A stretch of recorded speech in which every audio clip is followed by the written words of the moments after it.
You see us spraying our tack truck down with PavePro. See, it's pretty thick on there.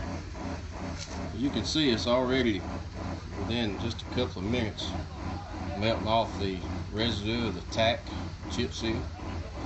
Running off pretty good there. She'll be nice and pretty clean when we get done. PavePro is a good thing, great product. Best of all, it's biodegradable. We don't use diesel anymore on any of our pavers, tack trucks. We use PavePro only.